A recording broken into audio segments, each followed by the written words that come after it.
Okay, तो अभी तक जो लेक्चर हम लोग डिस्कस कर रहे थे उसी का ही एक कंटिन्यूम वीडियो है। तो आगे का प्रॉब्लम्स डिस्कस करते हैं। 2021-22 का भी डिस्कस करेंगे। 22-23 का कर चुके हैं और 23-24 का भी कर चुके हैं। इसमें 10 प्रॉब्लम था, इसमें 20 प्रॉब्लम था, यहाँ से भी 20 प्रॉब्लम है और ऐसा ही करके 20-20 प्रॉब्लम का 2-2 और वीडियो बना दूँगा। उसके बाद फिर ख़त्म हो जाएगा। तो स्टार्ट करते हैं पहले क्वेश्चन से। पहला क्वेश्चन बोल रहा है कि a particle is constrained to move along a curve. Constrained है और उसके बाद क्या है, अलोंग अ कर्व, मतलब किसी पाथ में, जैसे कि किसी बीड को ऐसा पैराबोला में लगा दिए, तब इसका इक्वेशन क्या होगा, y=x²। कोई बीड है उसको मैं इसे लाइन के ऊपर लगा दिया और इसको मूव करने बोल दिया, तो इसको कैसे लिखूँगा, y=x। मतलब इसको किसी इक्वेशन फॉर्मेट में लिख सकता हूँ, इसको बोलता हूँ होलोनोमिक। जब किसी चीज़ को इक्वेशन के फॉर्म में लिख सकते हैं वो होता है होलोनोमिक। ठीक। दूसरा है नो टॉर्क पूछ रहा है। नो टॉर्क का मतलब कि एंगुलर मोमेंटम कंजर्व होगा। एंगुलर मोमेंटम कंजर्व होगा, कोई चीज़ का टॉर्क नहीं लग रहा है तो। ठीक। और उसके बाद तीसरा, generalised coordinate, number of generalised coordinate of system of N particle. N particle है और small N degree of freedom है। तो मेरे पास अगर 6 पार्टिकल है और मेरे पास 18 डिग्री ऑफ फ्रीडम है, मैं बोल रहा हूँ, ठीक है, मतलब इसका पर 3-3 कोऑर्डिनेट है, 3 एक्सिस का है। ठीक। तो मेरे पास कितने जर्नलाइज कोऑर्डिनेट है, सिंस यहाँ पास कोई कंस्ट्रेंट नहीं है तो इसका जो डिग्री ऑफ फ्रीडम है वही उसका जर्नलाइज कोऑर्डिनेट होगा। तो यहाँ पास मैं स्मॉल एन को मारूंगा। लैग्रांजियन इन्वॉल्व्स बोल रहा है। लैग्रांजियन पहले भी जैसे डिस्कस कर चुके हैं, क्या इन्वॉल्व होता है, वेक्टर थोड़ी ना होता है। यहाँ पर जैसे हम लोग का इक्वेशन क्या होता है, dl/del x डॉट। ठीक। ये L एनर्जी का फॉर्मेट है, एनर्जी को कहीं से डिफ्रेंशिएट किए हैं, उसके बाद फिर टाइम से डिफ्रेंशिएट किए, del L/del x। ठीक। ये वाला एनर्जी का फॉर्मेट है लैग्रांजियन। अच्छा, ये वाला T minus V, kinetic energy minus potential energy. Kinetic energy क्या होता है, half mv² minus potential energy, चलो mgh लिख देता हूँ।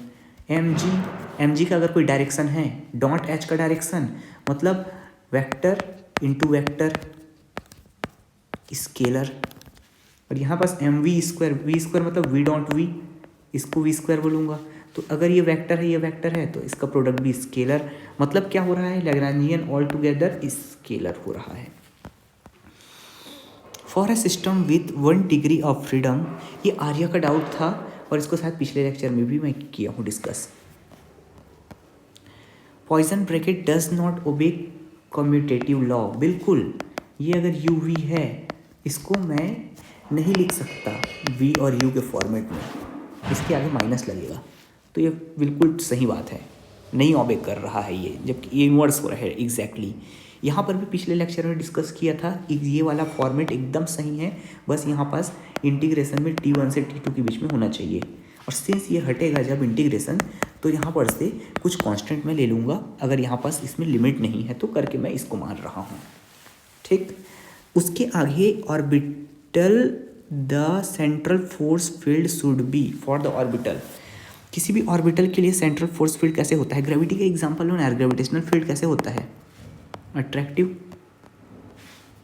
ठीक।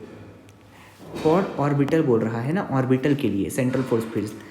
अरे यार, फिर इसको अटकने वाला बहुत प्रॉब्लम हो गया है, इसमें बहुत स्लो है ये।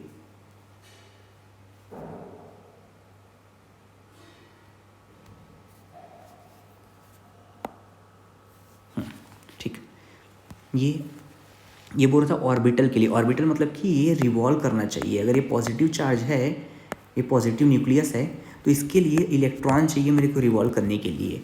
मैं इलेक्ट्रॉन के चारों ओर इलेक्ट्रॉन को नहीं कर सकता, क्योंकि ऐसे होगा केस तो इलेक्ट्रॉन इसको धक्का देके बाहर निकाल देगा। रिपल्सिव वाले केस में नहीं होता। रिपल्सिव वाले केस में क्या, ओपन पाथ बनेगा। अगर यहाँ पास इलेक्ट्रॉन है तो ऐसे घूमने के बजाय ऐसे घूम के वो बाहर निकल जाएगा। ठीक है।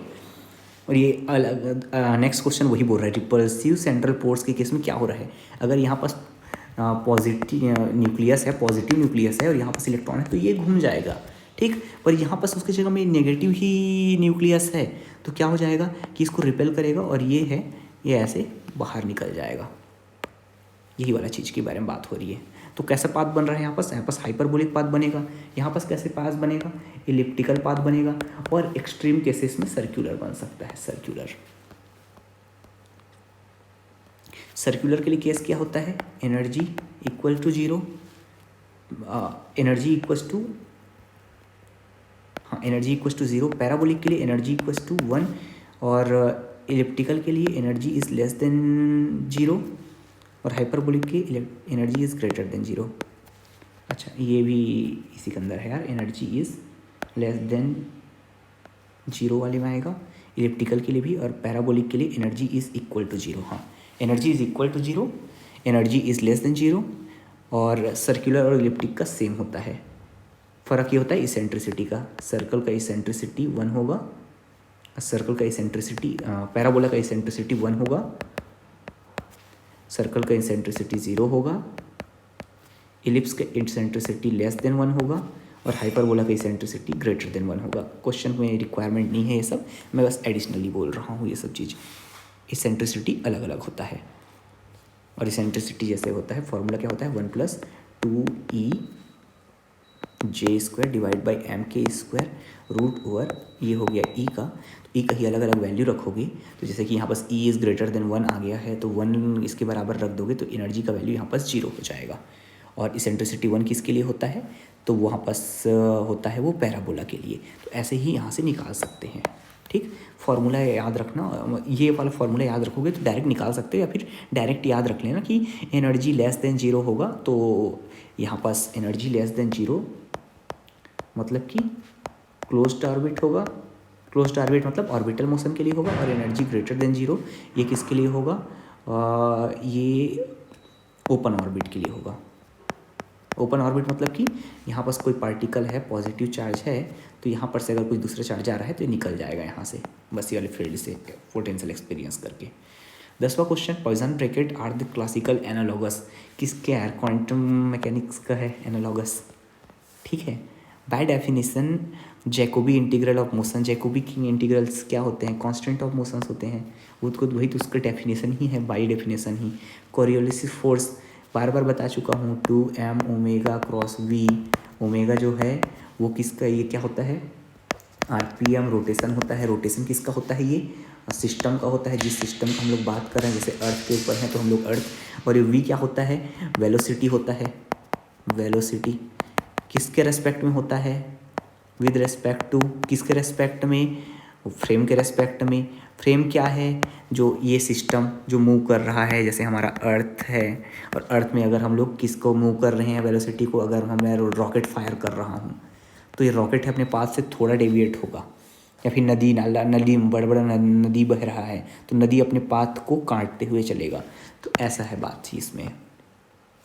तो यहाँ से क्या, वेलोसिटी डिपेंडेंट फोर्स है। Angular momentum is conserved, angular momentum कौन से केस में रहता है, जस्ट ऊपर में क्वेश्चन था टॉर्क 0 वाला, अब्सेंस ऑफ टॉर्क, यही वाला क्वेश्चन हर साल रिपीट हो रहा है, सब रिपीटेड क्वेश्चन आ रहा है। इम्पैक्ट पैरामीटर डिपेंड्स ऑन बोल रहा है। इम्पैक्ट पैरामीटर देखो किस पे डिपेंड करता है, सबसे पहले तो ये है कि अगर मैं बहुत छोटा इम्पैक्ट पैरामीटर रखूँगा तो मेरा डिफ्लेक्शन बहुत ज़्यादा होगा, और अब बहुत बड़े एरिया से अगर मैं करूँगा, यहाँ पास टारगेट पार्टिकल है तो ये लगभग सीधा निकल जाएगा। ठीक, तो यहाँ पास क्या हो रहा है, इम्पैक्ट पैरामीटर जो है वो इन्वर्सली प्रोपोर्शनल टू थीटा हो रहा है, फाई हो रहा है, ये वाला रिलेशन तो कहीं ना कहीं से है। ठीक, टारगेट न्यूक्लियस, अगर यहाँ पास एक बहुत जितना ज़्यादा स्ट्रॉन्ग होगा ये फोर्स, और यहाँ से मैं पॉजिटिव चार्ज को भेज रहा हूँ, उतना ज़्यादा डिफ्लेक्शन दिखाएगा। ठीक, तो इस पर डिपेंड करता ही है, इस पर भी डिपेंड करता है। फॉर्मूला में भी देखोगे कैसे आएगा, z square times of cot theta by 2 divide by कुछ फैक्टर्स और होता है, और वैसे ही होता है। ठीक, तो टारगेट न्यूक्लियस भी होता है, ये target nucleus capital Z E ये टारगेट न्यूक्लियस का चार्ज है, और स्मॉल z और E ये प्रोजेक्टाइल पार्टिकल का चार्ज है, ये हीलियम पार्टिकल का चार्ज है अगर रदरफोर्ड का बोल रहे हैं तो, और ये गोल्ड फॉइल का चार्ज है, ये वाला कैपिटल Z E यहाँ पास है ना, ये कैपिटल Z और E ये इसका चार्ज है, और ये अल्फा पार्टिकल का चार्ज स्मॉल z और E है। तो ये सब पे डिपेंड कर रहा है। तो मेरे हिसाब से क्वेश्चन में प्रिंटिंग मिस्टेक था, ये नन ऑफ दिस के जगह में ऑल ऑफ दिस होना चाहिए था, और ऑल ऑफ दिस होता तो मैं वाले क्वेश्चन ई वाले को मारता। In for any rotation about origin of reference of frame the physical property of closed system remains। अच्छा, रोटेशनल सिमेट्री के लिए बोल रहा है। तो होमोजीनिटी ऑफ स्पेस का मतलब क्या है कि स्पेस होमोजीनस है। मैं इधर जाऊं या इधर जाऊं या ऐसे जाऊं या ऐसे जाऊं, मेरे लिए सब चीज़ सारे डायरेक्शन से जाने से उसका प्रॉपर्टीज़ में चेंज नहीं होता।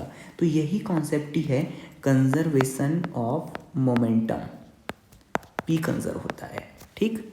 और उसके बाद होमोजीनिटी ऑफ टाइम, ये जो बोल रहे हैं टाइम का, ये है कि मैं अगर आज मैं कोई चीज़ को ऑब्जर्व कर रहा हूँ, मेरे अंदर अगर एक आइसोथर्मल बॉक्स है, थर्मल वाला बॉक्स है, मैं अभी देखूँ और थर्मस के अंदर मैं बाद में देखूँ, तो मैं 100 डिग्री में अगर पानी रखा हूँ तो 100 डिग्री का ही पानी रहेगा, ठीक। इसके अंदर 100 जूल एनर्जी है तो 100 जूल ही एनर्जी रहेगा, डिग्री नहीं बोलता, चलो 100 जूल ही है तो 100 जूल ही रहेगा। तो ये क्या बोल रहा है कि ये टाइम के साथ साथ चेंज नहीं हो रहा है, मतलब इसके अंदर एनर्जी कंजर्व है। तो होमोजीनिटी ऑफ टाइम क्या बताता है, एनर्जी कंजर्वेशन है, ये एनर्जी कंजर्वेशन। और आइसोट्रॉपी ऑफ स्पेस, अच्छा होमोजीनिटी नहीं है, आइसोट्रॉपी है। आइसो का मतलब क्या होता है, जो आइसो मतलब होता है, आइसो इसका मतलब होता है सेम, ठीक। आइसो मतलब सेम।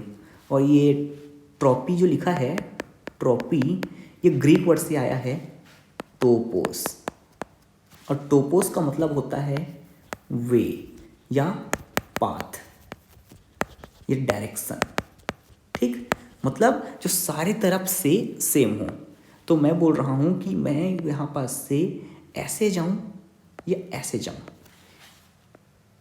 ठीक। मैं ऐसे जाऊँ या ऐसे जाऊँ, या फिर मैं ऐसे जाऊँ या ऐसे जाऊँ, मेरे लिए सब सेम होना चाहिए। मतलब क्या है, मैं रोटेशन को भी अकाउंट कर रहा हूँ, सारे डायरेक्शंस को देख रहा हूँ। तो यहाँ पास क्या होगा, आइसोट्रॉपी ऑफ स्पेस मतलब कि यहाँ पास रोटेशनल सिमेट्री होना चाहिए, ठीक। तो मेरा ऑप्शन होगा isotropy of space. Two system और कपल टू ईच अदर, दो सिस्टम को क्या किए हैं हम लोग, कपल किए हैं, बोल रहे हैं कपल किए हैं, तो रिजल्टेंट ऑक्सीलेशन क्या होगा। सिंपल हार्मोनिक का मतलब क्या होता है, जो फोर्स होता है -kx है, ये वाला केस होता है सिंपल हार्मोनिक का, ठीक। डैम्प्ड ऑक्सीलेशन का क्या होता है, डैम्प्ड ऑक्सीलेशन में कुछ और फोर्सेस होंगे जो उसको स्लो डाउन करते रहेंगे, यहाँ पास फ्रिक्शनल फोर्स जैसा कोई चीज़ आएगा, मतलब कि यहाँ पास वेलोसिटी वाला फैक्टर आएगा, ठीक। कपल्ड ऑक्सीलेशन क्या होते हैं कि ये मेरे पास एक है, यहाँ पास दूसरा मास है, ये अपना नेचुरल फ्रीक्वेंसी से ऑक्सीलेट करता, ये M2 भी अपना नेचुरल फ्रीक्वेंसी से ऑक्सीलेट करता, पर इन दोनों को मैंने ज्वाइन कर दिया, अब एक दूसरी फ्रीक्वेंसी से ऑक्सीलेट करेगा। अब ये V1 + V2 से ऑक्सीलेट कर सकता है, या तो ये V1 - V2 से भी ऑक्सीलेट कर सकता है, या फिर इनके डिपेंडेंस का कोई ऐसा रिलेशन होता जिससे ऑक्सीलेट करेगा। तो इसको मैं बोलूँगा कपल्ड ऑक्सीलेशन, दो सिस्टम को कपल कर दिए हैं। और फोर्स ऑक्सीलेशन क्या है, फोर्स ऑक्सीलेशन का ये है कि मेरे पास मास है, स्प्रिंग लगा हुआ है, ठीक। और नीचे अगर फ्रिक्शन है, तो फ्रिक्शन के बराबर ही अगर मैं सेम टू सेम अगर फोर्स दे दूँ इसको, जितना फ्रिक्शन लग रहा है उसके अपोजिट डायरेक्शन में मैं और उतना ही फोर्स लगा दे रहा हूँ, तो ऐसे परफॉर्म करेगा जैसे कि यहाँ पास SHM हो रहा है, ठीक। यहाँ पास फोर्स को मैं डबल कर दूँ तो ऐसे परफॉर्म करेगा कि फ्रिक्शन अपोजिट डायरेक्शन में लग रहा है, या फिर फोर्स का वैल्यू आधा कर दूँ तो ऐसे लगेगा आधा फ्रिक्शन लग रहा है, आधा डैम्पिंग हो रहा है, मतलब उसको मैं फोर्स कर रहा हूँ सिस्टम को, तो ऐसे बोलते हैं फोर्स्ड ऑक्सीलेशन से। 17वां number question, according to Kepler's relation between period A² proportional to T³ वाला आता है, रिलेशन आता है। यहाँ बस एक क्वेश्चन कंप्लीट नहीं है तो मैं डायरेक्ट यहाँ नहीं लिख रहा हूँ, इसको यहाँ लिख दिया हूँ, ठीक। यहाँ पास S वेरिएशन जो लिखा है इसका मतलब डेल्टा वेरिएशन बोल रहा है, यहाँ पास क्वेश्चन मिस्टेक है यहाँ पास, ठीक। Delta variation considers variation, delta variation क्या बोलता है कि अगर मैं कोई भी पाथ चूज़ करूँ, कोई भी दो चीज़ के बीच कर लूँ, तो वहाँ पास में टाइम डिफरेंस नहीं होना चाहिए सेम, मतलब कि अगर मैं टाइम को कांस्टेंट रख के दो पाथ के बीच का डिफरेंस रखूँ तो सेम टू सेम आई, वो होता है डेल्टा वेरिएशन। तो यहाँ पास क्या होता है, टाइम को हम लोग चेंज नहीं कर रहे हैं। रदरफोर्ड स्कैटरिंग, इस एक्सपेरिमेंट बच्चे थे तब से पढ़ रहे हैं, न्यूक्लियस के लिए होता था, गोल्ड फॉइल, हीलियम पार्टिकल, यही सब दुनिया भर का पढ़ते आए हैं। और उसके बाद 20वां नंबर क्वेश्चन है, कोई चीज़ मूव कर रहा है कंजर्वेटिव फील्ड में तो पाथ क्या होगा, अ पार्टिकल मूविंग अंदर कांस्टेंट कंजर्वेटिव फील्ड। तो यहाँ पर सिंपली देख लेते हैं कि मेरा ये अर्थ का सरफेस है, ग्रेविटेशनल फील्ड तो कंजर्वेटिव फील्ड है, तो मैं अगर ये पार्टिकल को ड्रॉप करूँ यहाँ से तो कौन सा पाथ फॉलो करेगा? Straight line. पर ये स्ट्रेट लाइन देख के कन्फ्यूज मत होना, एक चीज़ और देखना कि पार्टिकल को मैं ऐसे फेंक दूंगा, स्ट्रेट लाइन तो ये है ना, मैं यहाँ पर से छोड़ रहा हूँ, यहाँ रैंडम डायरेक्शन से छोड़ रहा हूँ, तो कैसे पाथ फॉलो करेगा? ऐसे पाथ फॉलो करेगा, या ऐसे पाथ फॉलो करेगा, या तो ऐसे पाथ फॉलो करेगा। मैं अगर इसको यहाँ डायरेक्शन से भी फेंक दूँ तो ऐसे पाथ फॉलो करेगा।